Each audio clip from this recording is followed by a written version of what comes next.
De ce serein Berscott, c'était bien sûr le premier match au Perret du Canadien d'origine tchèque Igor Vrablič, auteur d'un but la semaine passée au Lierse. Il n'eut guère l'occasion de briller dans une rencontre peu attrayante, dominée la plupart du temps par les Anversois, avec dès la 5e minute sur un centre de Goossens, une tête de Talbot sur Keremans. Il fallut attendre près de 20 minutes pour assister à une première attaque sérieuse des Cérésiens, avec Kimoni dont l'essai est contré par Danen avant que le lob de Binet n'échoue d'un rien.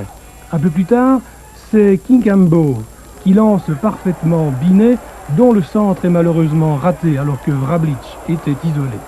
À la demi-heure, le Berscott est à l'attaque par Vervoort et par Goossens et M. Lanens aurait pu siffler un pénalty sur une faute de main d'Anglebert. Autre danger devant le but cérésien à la 37e minute sur un coup franc de Claudio Keremans doit intervenir du pied devant Rantanen. Et à la 40e minute, sur une nouvelle attaque anversoise, le centre de Claessens pour Rantanen, qui pique malheureusement sa balle trop haut, la balle échoue au-dessus. On revient serein peu avant la mi-temps sur une action Makukula-Kinkambo, bien pâle ce samedi soir. Dès la reprise, Vrablič faillit bien inscrire un but, mais Danen s'interposa avec brio. Et de l'autre côté, le Berscott sur une attaque menée par Suinen et par Claessens. La balle va revenir du côté droit via Claudio, et le centre de Claessens est repris in extremis par Goossens, mais Keremans s'interpose au premier poteau. Attaque de serein par Vrablič qui va donner via la bande l'occasion à Kinkambo de tirer un rien à côté, c'est toujours 0-0. Nouvelle attaque cérésienne par Binet et Kimoni qui tirent au premier piqué alors que Vrablič était isolé.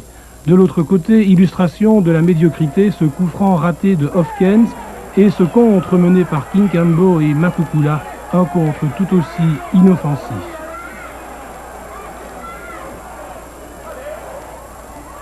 Keremans fut nettement moins inquiété en seconde mi-temps, si ce n'est sur ce tir à la retourne de Goossens, qui se débarrasse de Grosjean, ou sur des centres aériens, comme ici le centre de Vervoort, et le gardien cérésien qui s'interpose devant le centre-avant finlandais Rantanen.